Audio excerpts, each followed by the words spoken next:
Ladies and gentlemen, thank you for standing by. Welcome to Best Buy's first quarter fiscal year 2020 earnings call.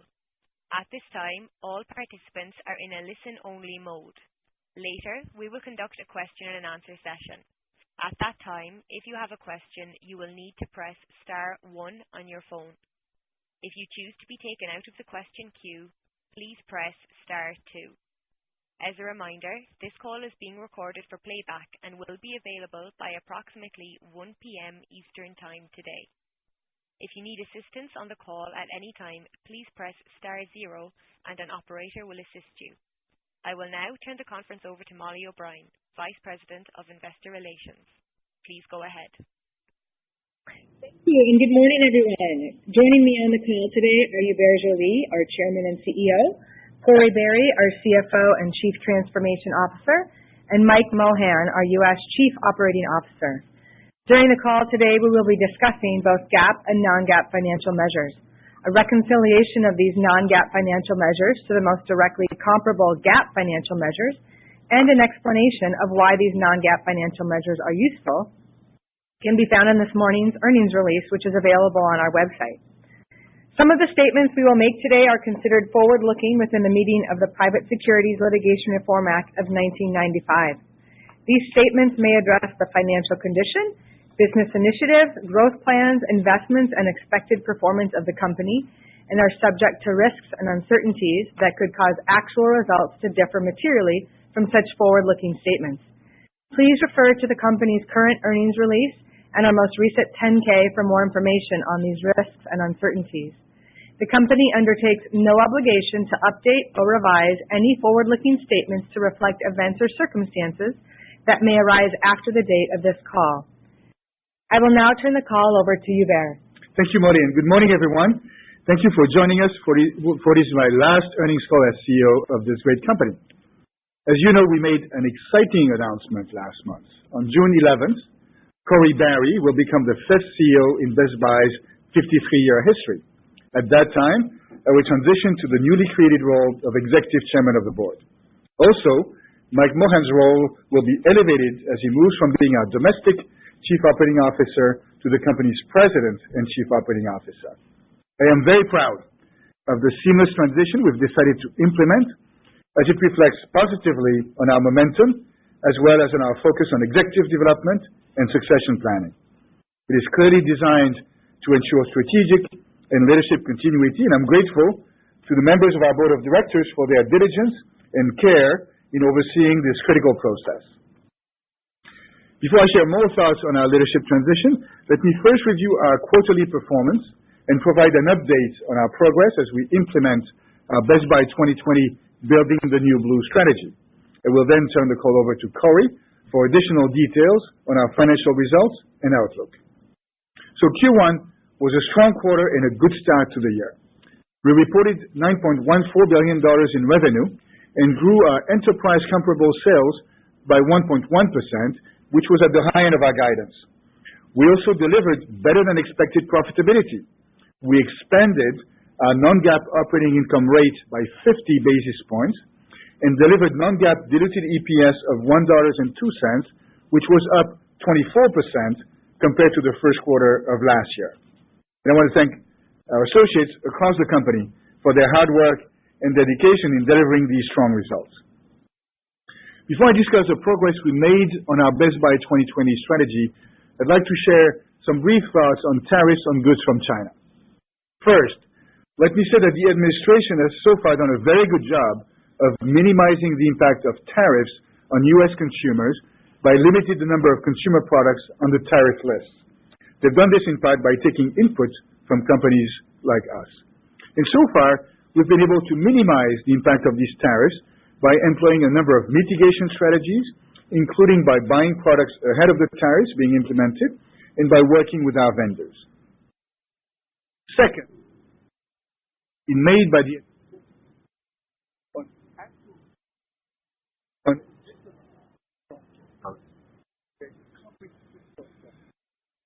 will be going to be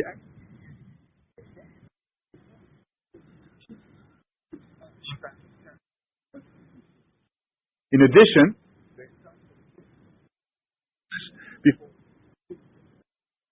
As Corey will discuss, the estimate. Pardon the interruption. This is the operator. We're having a little bit of trouble hearing you, sir.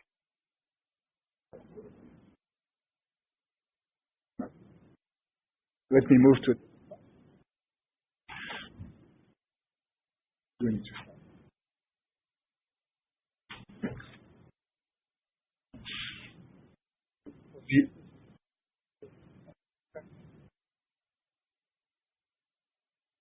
Sir, we are still unable to hear you. Okay. So let me to Molly.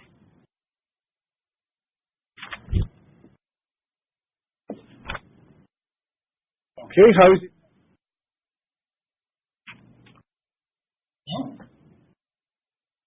Okay, we're still having a little bit of trouble hearing you. Okay. Ladies and gentlemen, we are experiencing a temporary interruption in today's call. Please stand by and the call will recommence very shortly.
Ladies and gentlemen, we thank you for your patience. The conference will now recommence. So this is, sorry for the interruption because of, and I apologize for that technical issue. I will recommence my comments when I talk about tariffs and tariffs on goods from China. So what I was saying is that first, we believe the administration has so far done a very good job of minimizing the impact of tariffs on U.S. consumers by limiting the number of consumer products on the tariff list. And they've done this, in part, by taking input from companies like us. And so far, we've been able to minimize the impact of these tariffs by employing a number of mitigation strategies, including by buying products ahead of the tariffs being implemented and by working with our vendors. Second, no decision has been made by the administration at this point on the actual implementation of tariffs on additional product categories. There is a comprehensive process the administration will be going through to take input, and we intend to be actively engaged in this process to help the administration continue to minimize the impact of tariffs on U.S. consumers. In addition, there is time for the trade negotiations to progress before any decision gets made. As Corey will discuss, our fiscal 20 guidance incorporates the estimated impact of the recent move from 10 to 25% tariffs on List 3. As a reminder, we estimate that List 3, which is the $200 billion list that went into effect last September, touches only about 7% of our total annual cost of goods sold. Many of the products on this list are accessories. And while we understand List 4, as proposed, is comprised of many consumer items, including many electronics, we think it is premature to speculate on the impact of further tariffs, as it is unclear whether List 4 will actually be implemented, what products would ultimately be included, at what rates, and when. But one thing is, of course, certain, as other retailers have noted, the impact of tariffs at 25% will result in price increases and will be felt by U.S. consumers. We will, of course, continue to work to minimize the impact of the trade negotiations on U.S. consumers, and will continue to update you on this matter. Now, let me update you on our progress as we implement our Best Buy 2020 strategy to enrich lives through technology and further develop our competitive differentiation. In health, we continue to make progress both in terms of scaling the Great Call consumer devices and services and advancing our commercial monitoring service with a focus on aging seniors. Our focus is to enable seniors to live longer in their homes and help reduce their healthcare costs. We believe that the combination of technology and our human touch, provided through the ability to access and engage people in their home, is a highly relevant and differentiated proposition. We are excited to continue to build our capabilities to support the growth of this business. First, we will be opening a third Great Call Caring Center in October. The center, located in San Antonio, Texas, will employ 400 care agents and provide 24/7 technical phone support, concierge services, and urgent response services to customers. Second, this month we've acquired a senior-focused health services company called Critical Signal Technologies, or CST, to help scale the commercial monitoring business.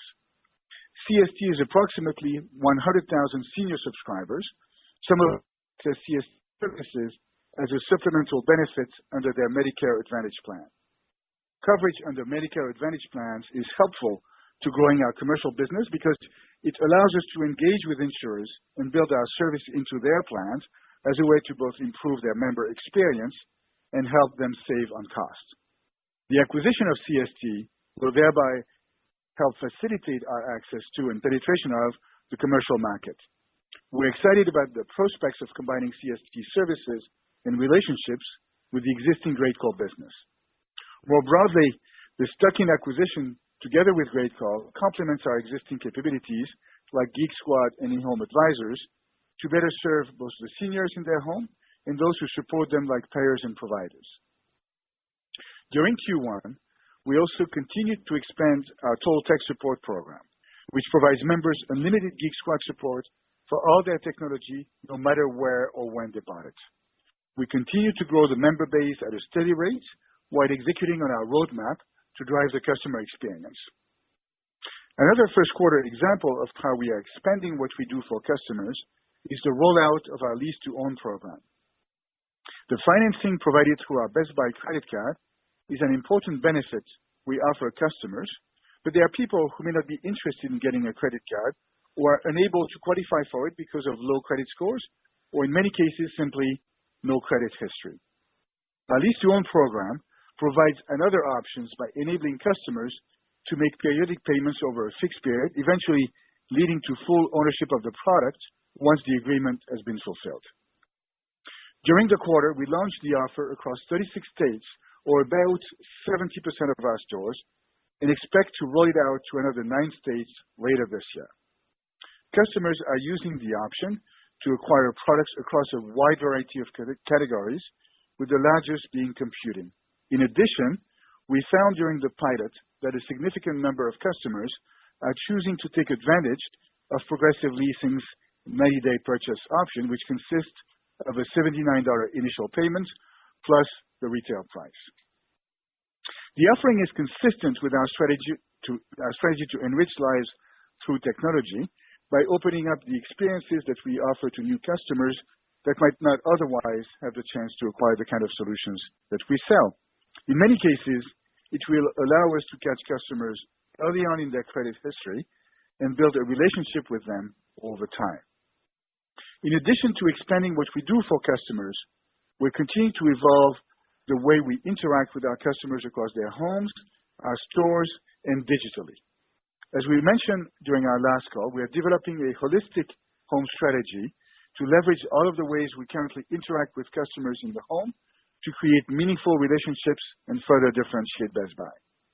Our in-home consultation program is one of the ways that we deliver experiences in the home today. The program continues to build, and it is clear there's a real customer need we are addressing. And from a financial standpoint, we continue to see higher revenue per order and higher gross profit from these interactions than in the store and online. We expect to add a similar number of advisors this year as we did last year, which would put us around 700 advisors at the end of the year. In addition, we're working to enhance the productivity of our advisors by eliminating manual processes so that they can focus more time on their customers. For example, starting next quarter, we will begin automating our proposal and clienteling processes and enable the ability for customers to chat online real-time with their advisor. I would also like to say a few words about how we are transforming our supply chain to improve the experience for our customers. When we laid out our multi-year plan at our Investor Day in 2017, we shared our belief that the vast majority of our assortment needed to be available anywhere you wanted the next day at the latest. Through a combination of initiatives, including expanded partnerships, the deployment of metro e-commerce centers across key cities, and automation, we continue to improve our speed of delivery to customers and expand next-day and same-day delivery options. As we shared last quarter, we offer same-day delivery on thousands of items in 40 metro areas.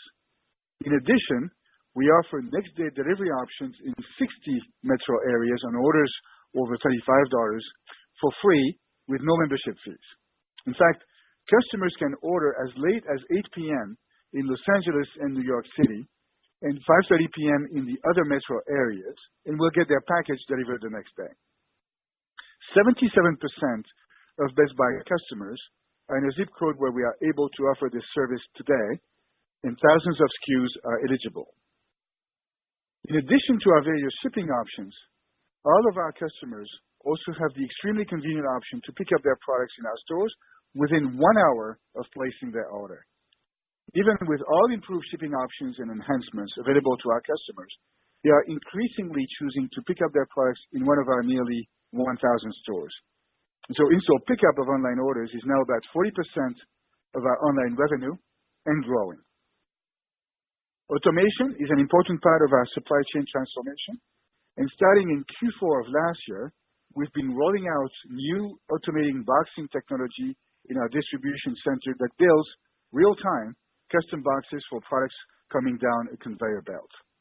Earlier this year, Barron's named Best Buy number 1 on its list of the 100 most sustainable companies, and this cutting-edge boxing technology is an example of our sustainability efforts.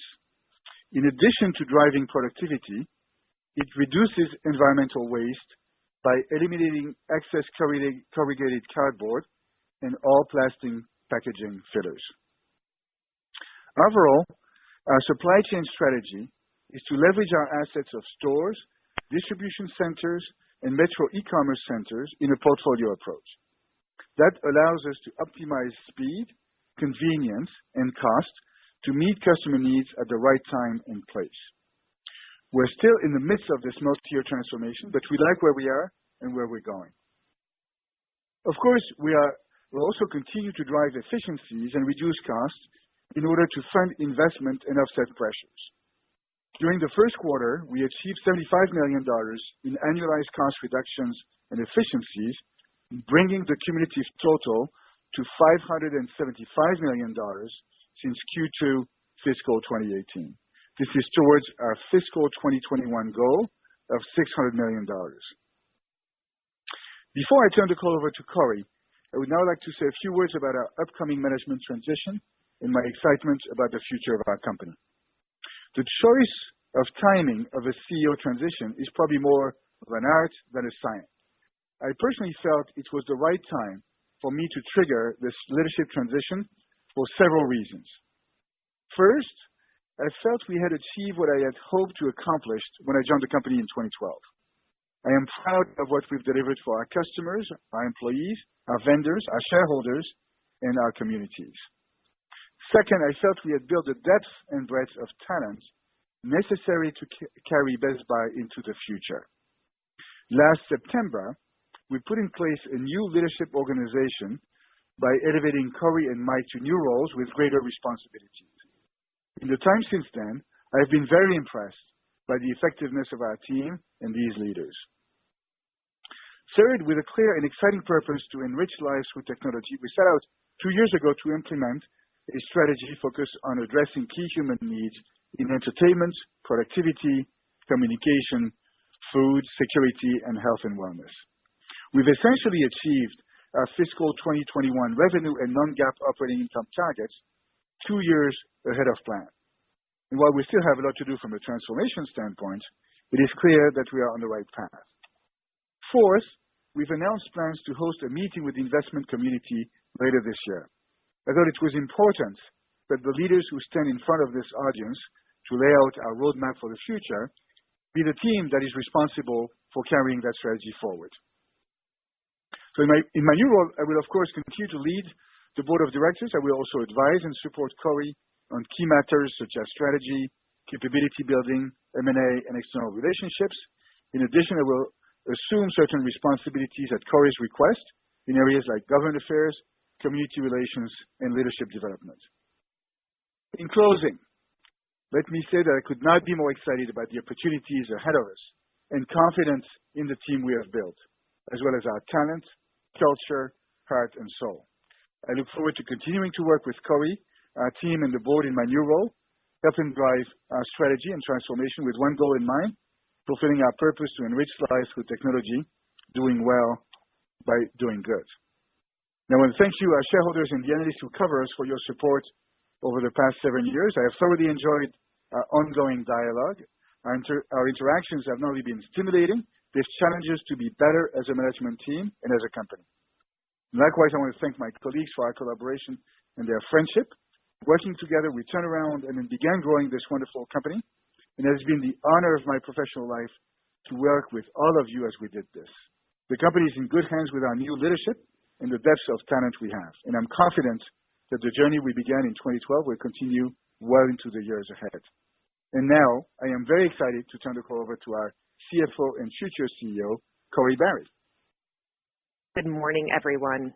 I am deeply grateful to Hubert and the rest of the board of directors for their confidence in me and their clear belief that this leadership evolution is in the best interests of Best Buy and all its stakeholders. Nearly 7 years ago, the board made a stunningly good decision when they asked a Frenchman with no retail experience to save this company, and he brought his remarkable brain, boundless energy, and deep passion to the job. My personal gratitude to Hubert knows no limits, and I am delighted to have him nearby to call upon for advice and counsel in his new role as executive chair. As I think about my new role, I could not be more fortunate to have Mike Mohan at my side as our president and COO. I've worked closely with Mike for the past 15 years, and I am so excited to continue to work with him and the rest of the leadership team in this next chapter as we implement the strategy that we helped build together. As far as my successor in the CFO role, we are in the midst of the search process for a new chief financial officer. Now, on to the Q1 financial details. Before I talk about our first quarter results versus last year, I would like to talk about them versus the expectations we shared with you last quarter. On enterprise revenue of $9.14 billion, we delivered non-GAAP diluted earnings per share of $1.02. The EPS results exceeded our expectations, and our revenue performance was near the high end of our guidance range. Our operating income rate exceeded our expectations, primarily due to a higher gross profit rate and strong expense management. The lower effective tax rate also provided a benefit of approximately 3 cents versus our earnings per share guidance. I will now talk about our first quarter results versus last year. Enterprise revenue increased 0.4% to $9.14 billion, primarily due to the comparable sales increase of 1.1%. Enterprise non-GAAP diluted EPS increased 20 cents or 24% to $1.02. This increase was primarily due to higher operating income, which was driven by lower incentive compensation, and a 6-cent per share benefit from the net share count change. In our domestic segment, revenue increased 0.8% to $8.48 billion. This increase was driven by a comparable sales increase of 1.3% and revenue from GreatCall, which was acquired in October 2018, partially offset by the loss of revenue from 105 Best Buy Mobile and 12 large format store closures in the past year. From a merchandising perspective, the largest comparable sales growth drivers were appliances, which includes both major and small appliances, wearables, and tablets. These drivers were partially offset by declines in our entertainment category. Domestic online revenue of $1.31 billion was 15.4% of domestic revenue, up from 13.6% last year. On a comparable basis, our online revenue increased 14.5% on top of 12% growth in the first quarter of last year, which was primarily driven by higher average order values and increased traffic. In our international segment, revenue decreased 5.2% to $661 million. This was primarily driven by approximately 390 basis points of negative foreign currency impact and a comparable sales decline of 1.2%. The comparable sales decline was driven by Canada and was partially offset by positive comparable sales in Mexico. Turning now to gross profit, the enterprise gross profit rate increased 40 basis points to 23.7%. The domestic gross profit rate was 23.7% versus 23.3% last year. The 40 basis point increase was primarily driven by the impact of GreatCall's higher gross profit rate and improved product margin rates, which included the benefit of gross profit optimization initiatives. These favorable items were partially offset by higher supply chain costs. The international non-GAAP gross profit rate increased 80 basis points to 24.2%, primarily due to a higher year-over-year gross profit rate in Canada, which included improved gross profit rates in several product categories and increased revenue in the higher margin rate services category. Now turning to Sgna, enterprise non-GAAP Sgna was $1.82 billion or 19.9% of revenue, which decreased $5 million and 10 basis points to last year as a percentage of revenue. Domestic non-GAAP Sgna was $1.66 billion or 19.6% of revenue versus 19.7% of revenue last year. Sgna dollars were essentially flat to last year as GreatCall operating expenses were primarily offset by lower incentive compensation expense. International non-GAAP Sgna was $158 million or 23.9% of revenue versus $164 million or 23.5% of revenue last year. The $6 million decrease was primarily due to the favorable impact of foreign exchange rates, which were partially offset by the impact of new stores opened in Mexico in the past year. On a non-GAAP basis, the effective tax rate of 20.1% compared to 20% last year. Versus our guidance, the effective tax rate was approximately 250 basis points better than expected, which was primarily driven by a larger tax benefit related to stock-based compensation. From a cash flow perspective, we ended the quarter in line with our expectations. We returned a total of $232 million to shareholders through share repurchases of $98 million and dividends of $134 million. Our regular quarterly dividend of 50 cents per share was an increase of 11% compared to the prior year. As we announced last quarter, we intend to spend between $750 million and $1 billion on share repurchases in fiscal 2020. In the first quarter, we adopted a new standard for lease accounting. The most significant impact of adoption was the recognition of operating lease assets of $2.7 billion and operating lease liabilities of $2.8 billion, respectively. The standard does not materially affect our consolidated statements of earnings or cash flows. Lastly, I will discuss our outlook. Our original full-year guidance provided last quarter reflected our estimated impact from the List 3 tariffs at 10%. Today, we are reiterating that guidance. It balances our better-than-expected Q1 earnings, the fact that it is early in the year, and our best estimate of the impact associated with the recent increase in tariffs on goods imported from China. Specifically, I'm referring to the increase in tariffs from 10% to 25% on the products on the $200 billion List 3 that originally went into effect last September. Our fiscal 20 guidance does not incorporate a List 4.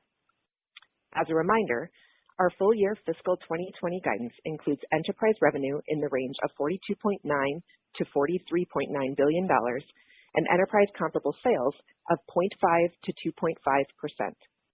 This top-line growth expectation is on top of the best two-year stack in 14 years and reflects factors such as the anticipated cyclical slowdown of the traditional console gaming category and the continued maturation of the mobile phone category. We expect our enterprise non-GAAP operating income rate to be approximately 4.6%, which is flat to fiscal 2019's rate and reflects our focus on balancing investments in our strategy, pressures in the business, and efficiencies. We expect our non-GAAP effective income tax rate to be approximately 24.5% and our non-GAAP diluted EPS to be in the range of $5.45 to $5.65. Finally, we expect capital expenditures to be in the range of $850 to $900 million. I would like to reiterate the assumptions reflected in our annual guidance that we shared last quarter. Our investments, in particular in specialty labor, technology, and increased depreciation related to strategic capital investments, and ongoing pressures in the business, will be partially offset by a combination of returns from new initiatives and ongoing cost reductions and efficiencies. Although there will be variations between quarters, our outlook for the full year assumes gross profit as a percent of revenue will be approximately flat to fiscal 2019, as continued investments in supply chain and higher transportation costs are offset by the higher margin rate of Great Call. Sgna dollars are expected to grow as a percentage in the low single digits and be approximately flat as a percent of revenue to fiscal 2019. Increased expenses of Great Call and continued investments in technology and wages are expected to be partially offset by lower incentive compensation expense as we reset our performance targets to align with our fiscal 2020 expectations. For the second quarter specifically, we are expecting the following. Enterprise revenue in the range of $9.5 to $9.6 billion, enterprise comparable sales growth of 1.5 to 2.5%, non-GAAP diluted EPS of 95 cents to $1, a non-GAAP effective income tax rate of approximately 24.5%, and a diluted weighted average share count of approximately 269 million shares. I would like to provide a few notes of color for Q2. We expect our Q2 gross profit rate to expand slightly versus last year. We also expect our Sgna dollars to grow as a percentage in the low to mid-single digits. This increase in Sgna is expected to come primarily from the higher Great Call operating expenses and increased advertising spend.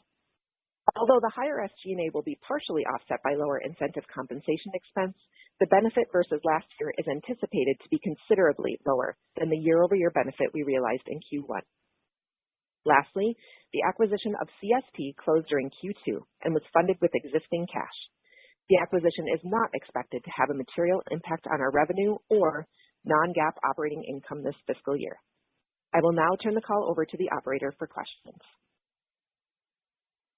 Thank you. Ladies and gentlemen, if you would like to ask a question, please signal by pressing star 1 on your telephone keypad. If you are using a speakerphone, please make sure your mute function is turned off to allow your signal to reach our equipment. We ask that you please limit yourself to asking one question. Again, press star 1 to ask a question. We will now take our first question from Brian Nagel of Oppenheimer. Please go ahead. Hi, good morning. Thanks for taking my question.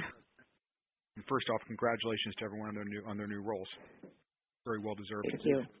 Thank you. So if I limit to one question, let's talk about the lease-to-own program.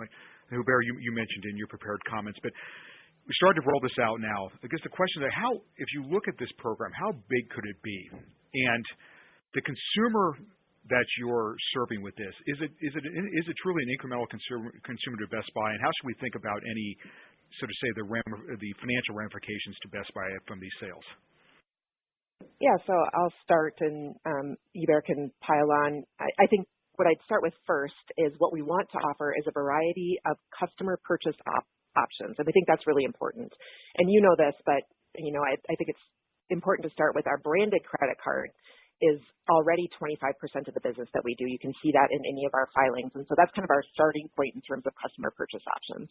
What we like then is adding Progressive on top of that because to what you're digging at, there is another suite of customers who just might not be able to qualify for the branded card or frankly might not want to and would like to look at something that's a little bit different. We are seeing so far that the customers that engage with this program do seem to be incremental to Best Buy. And so they're not customers we've necessarily, for the most part, maybe seen before or haven't certainly seen in a while. And you heard in our prepared remarks, we're now rolled out to almost 700 stores, 689, so about 2/3 right now.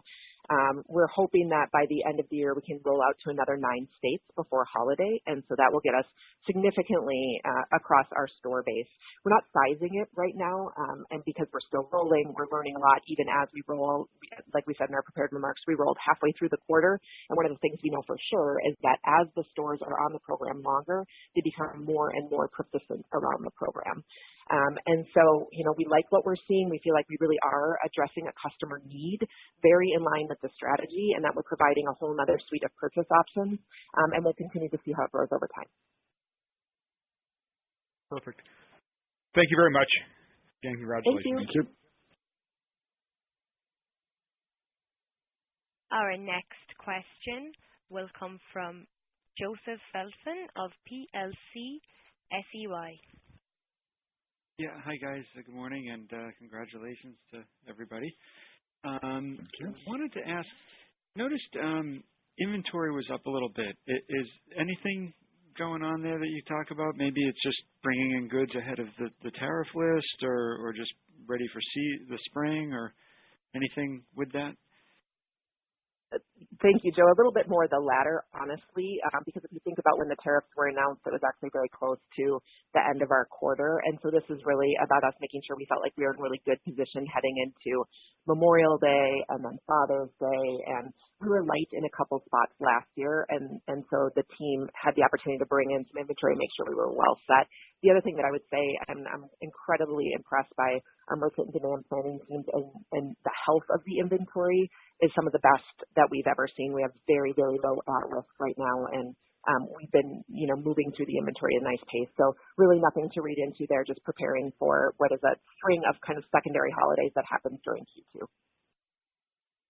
Got it. Thanks. And then I know you mentioned as part of the Sgna maybe being up a little bit in the second quarter, you talked about ad expenses being a little higher. Is there a different strategy that you guys are employing this year to go after some of those, like, Father's Day, graduation, holidays, or what would be the reason for that? Yeah, I think we've liked so far what we've seen in some of our newer brand positioning. And you're absolutely right. If we're going to over-index in a quarter, Q2 makes a lot of sense given the string of secondary holidays we have. You've got Memorial Day, you've got Father's Day, you've got 4th of July. You even head into Prime Day later. And so you've got a whole string here. And we feel like if we're going to over-index and look for the return on that spend, this is the right period of time for us to do it. And we can lift up some new and refreshed brand messaging. And so we felt like it was an important time of the year for us to push a few more of our chips in on that. That's helpful. Thanks. And good luck with this quarter, guys. Thank you. Our next question will come from Mike Baker of Deutsche Bank. Please go ahead.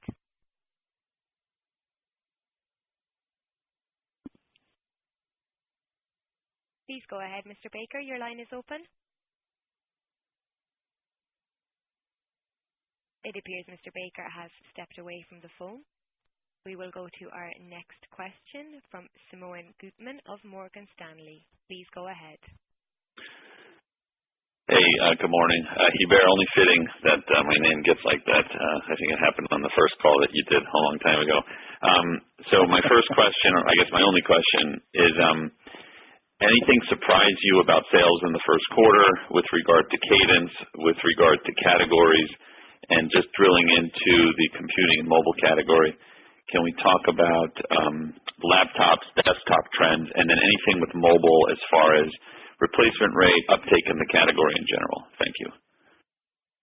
So on the overall sales cadence, it actually played relatively closely to how we thought. So if you remember how we kind of set up the quarter, we said we felt like the consumer environment remained relatively favorable. And I think most metrics would point to that continuing to be a good environment.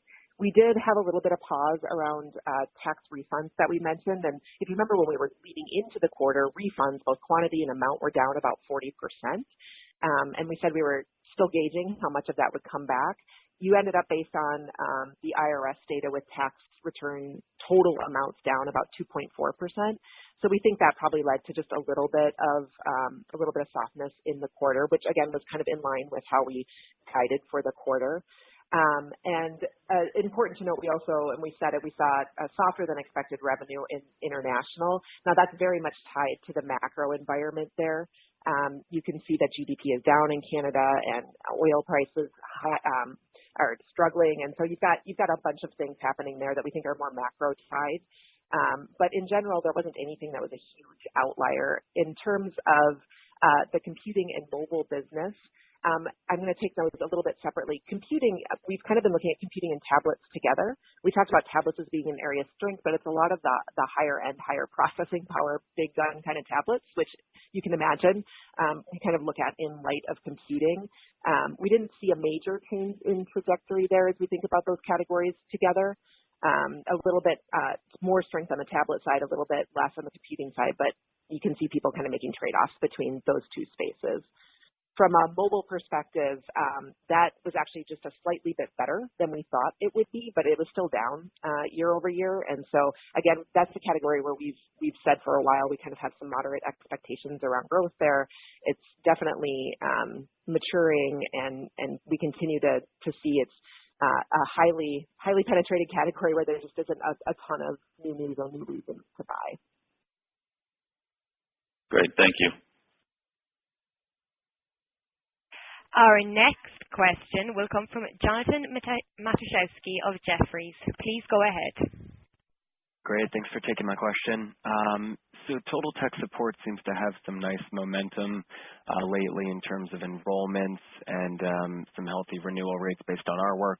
Could you just spend some time talking about the bigger picture here and the behavior of a typical Total Tech Support member since you rolled out the program, acknowledging the fact that the initiative is still new. So, when you're looking at the data, are you able to see a lift in the number of categories that these customers shop after joining, or an increase in the number of visits to the store, or better online engagement, or anything along those trends? And I guess related to that, when do you typically see a ramp in any of these kind of changes? Is it after they utilize the membership a few times, or after they renew their membership, or some other guidepost? Thanks. Absolutely. So first, I'm just going to take one step back and say the most important thing around Total Tech Support is we strategically like the relationship it helps us build with our customers. Now, what's tricky is that we are just now wrapping our nationwide rollout of Total Tech Support. So we are just starting to see in a larger quantity what do renewal rates look like, what does customer behavior look like over a year. And again, with us, it's a little trickier because our customers tend to have lower frequency overall than some other retailers. So it takes us longer to figure out what are the longer term customer behavioral implications. We talked a little bit about it on the last call. We're definitely seeing nice usage up front in the program, and renewal rates have stuck at the levels we thought they would, and so we're seeing usage in line with what we thought. We're seeing renewal rates in line with what we thought. So we aren't seeing a ton of surprises. What we just don't have a lot of data on yet is it pushing more purchase behavior? Is it keeping people engaged with Best Buy longer? We just need a little bit longer on the program to be able to give you some more information and data around that. In terms of what we see when we try to ramp programs like this, As you can imagine, it's not just about ramping the program because that has proficiency implications with it, how we sell at the stores. Our associates have done an amazing job really learning about this program and then helping customers see the true benefit of it. It's a very different service sale than anything we've done historically. And I think our associates have learned a lot over the last year and continue to just get better and better at helping a customer understand why this would be perfect for them.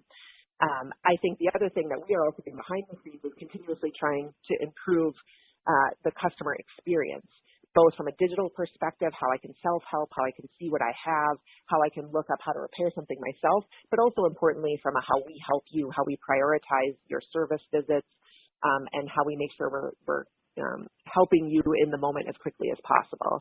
And so I think you're going to continue to see a ramp in performance here, and it's not just proficiency, it's also how do we continue to add customer value propositions behind the scenes that make this more and more palatable for customers as a way to engage with Best Buy. Great. That's helpful. Thank you. Thanks. Our next question will come from Gregory Melich of Evercore ISI. Please go ahead.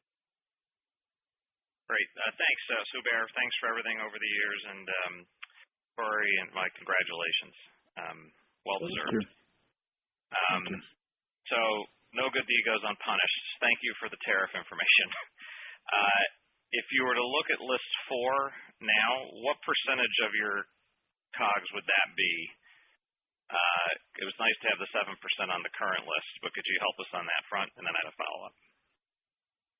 So I think the trick with list 4 is that it hasn't been defined. It hasn't even got into place yet. There's a lot of discussions, as you alluded to in his opening statement, around what exactly will be included on that list and when it will go into implementation. And so it's very difficult right now, given the amount of change that's happening in that list, for us to size it at this point. And we haven't come out yet with any sizing on that list. I think you might have something to add. Yeah, Greg, it's what I would highlight is that the administration is going to be going through a process of listening. And as I said in my prepared remarks, no decision has been made. I think Secretary Mnuchin yesterday made a comment about the fact that he's going to be very attentive to the impact on consumers. So this is a complex discussion. No decision has been made. Even when decisions are being made, what rate will be applied to what products, when. The when is going to be very important. And then, of course, we've always assumed that this negotiation process with China would not be linear. And so there's the meeting at the end of June, and so forth. So, rather than try to forecast something, I think that our actions today are to be engaged in the discussion process and to be as helpful as we can in support of the administration goals to minimize the impact on U.S. consumers. So expect us to be very active on this front with a view to be helpful. Yeah, maybe given your experience with the washing machine and laundry product tariffs, maybe take us through what you think, how that played out and the impact on consumers and any sort of demand response. If you can glean anything from that, that'd be helpful. Yeah. So the appliances tariff is tricky, specifically washing machines, and definitely the price increases were certainly to begin with passed on directly.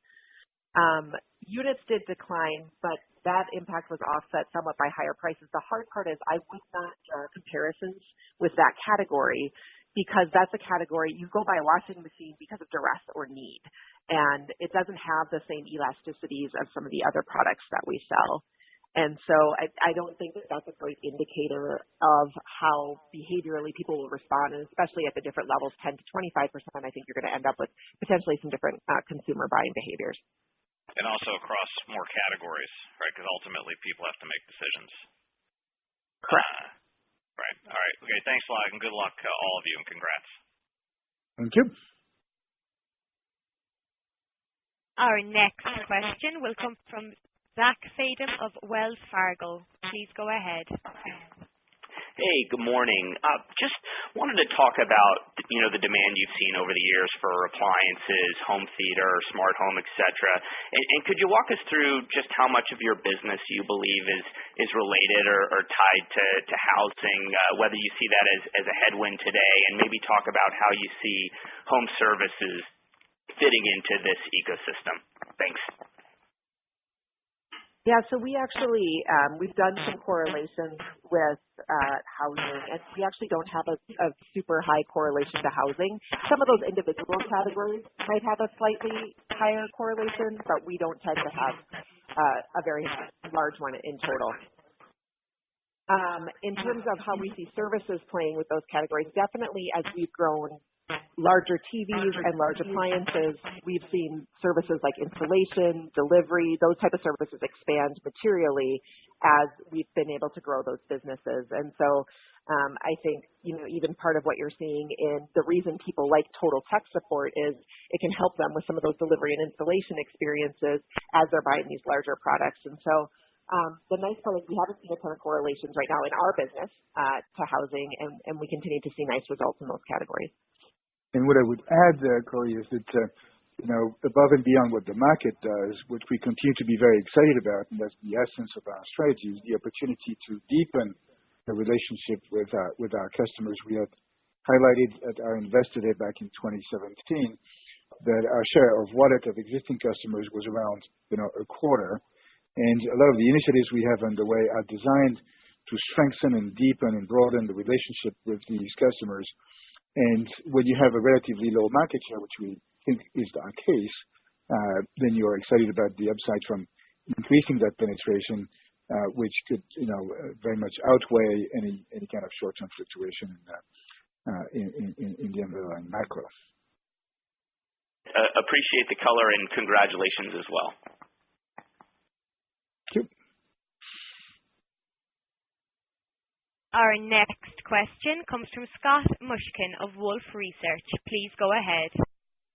Hey, thanks for taking my questions. Question, I guess more of two-part.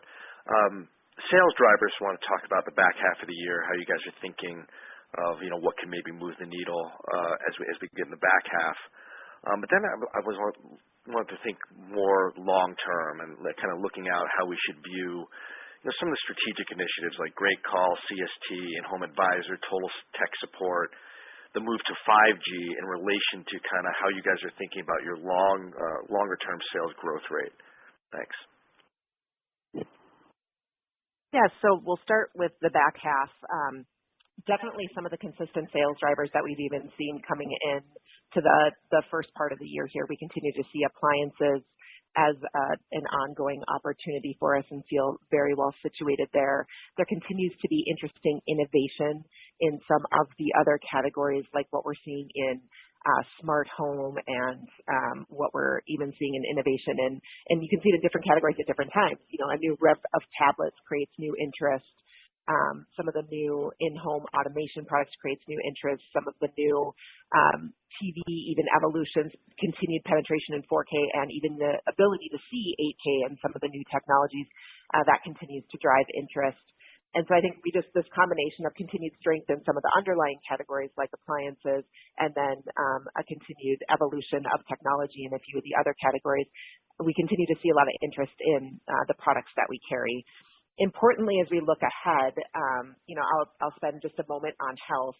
I think, and we've said from day one, even when we had our Investor Day, health is a bit of a longer-term value driver for us, but we absolutely like what we're starting to see in health. And if I just take you back for a second to why is it that we think we're uniquely well-positioned in the space, and why is it that we built the relationship with Great Call, I think importantly, number one, we've always said we feel like it's very in line with our strategy.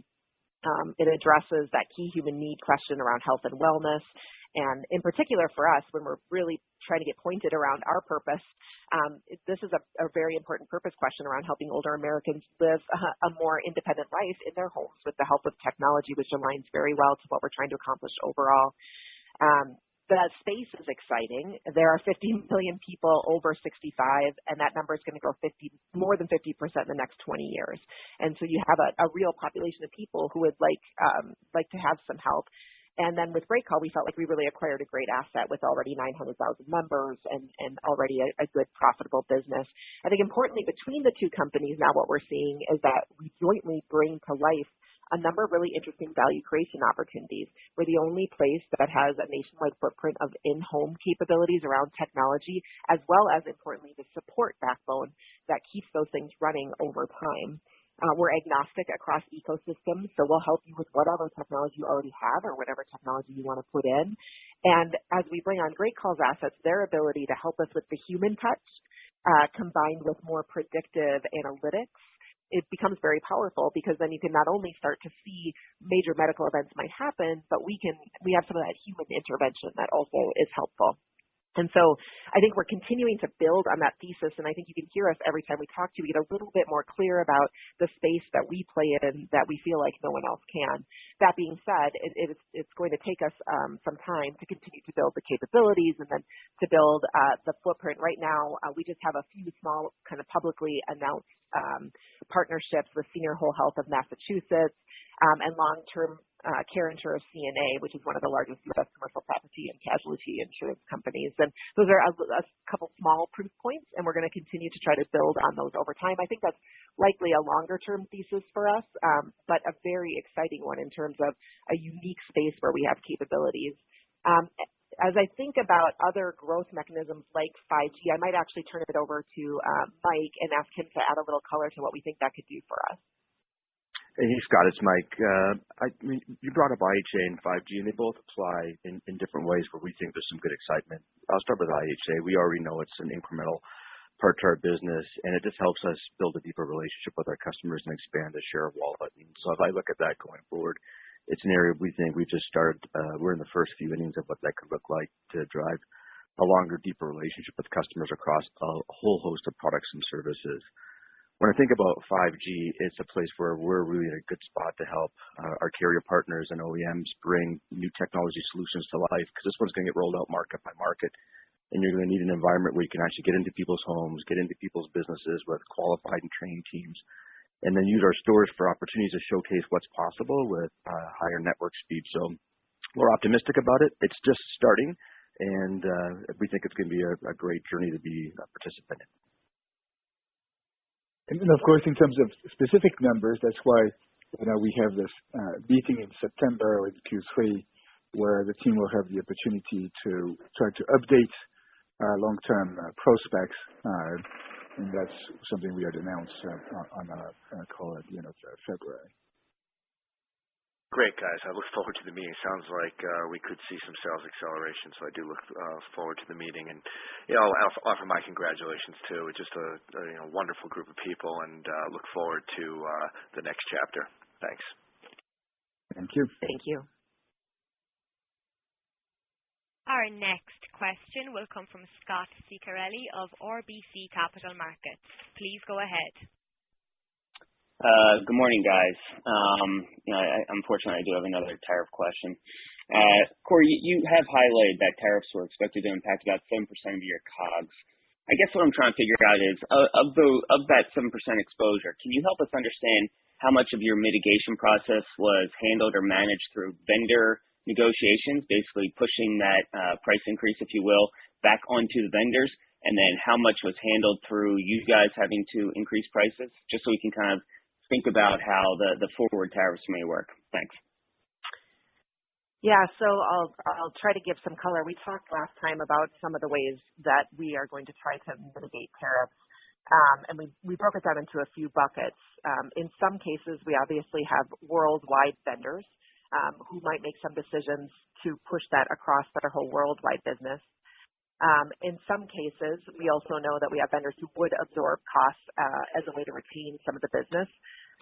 And then in some cases, you have people already moving supply chains, moving the business around, finding other ways to bring things in. And then finally, there is the question of increasing costs. I think what's difficult is at 10% for that list 3, you have a much greater ability to influence using these variety of methods. And even the absorbing method becomes easier because at 10% and you're not sure if it's an extended period of time or a limited period of time, you might be willing to absorb that. As you move to 25%, the discussion becomes quite different because there is a much lower likelihood that you can absorb that as a vendor completely, and you have to really think differently about how quickly you can actually move your supply or move your distribution. And it takes longer in the consumer electronics space. And so I wouldn't say that what we've seen in the 10%, where I think we haven't seen as much of an impact, is applicable to the 25%. And Hubert said it in the prepared remarks. At a 25% level, there will be higher prices for consumers. Now, what's tricky, and I think you've heard it from a variety of retailers, is figuring out SKU by SKU, vendor by vendor, which of those tactics are going to work and which aren't. And then how that will actually play into the back half. So that's the work the team is doing, and definitely we did our very best to try to size it, but there's still a lot of work to do there. And I certainly want to comment, the skills of our merchant teams.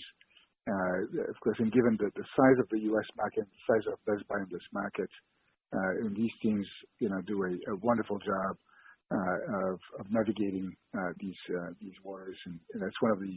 When I talk about the depths and breadth of talent at the company, that's clearly one of the areas where we have a wonderful asset.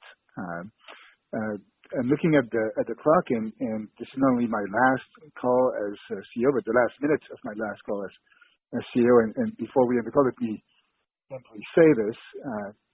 I'm clearly passing the baton, which is a French word, to Corey and our team with a very happy and full heart, and with a strong conviction that the right team is in place for this pivotal moment in Best Buy's history. And I very much look forward to watching Corey and our team do their magic. And so my thanks to all of you. Have a great day. Thank you.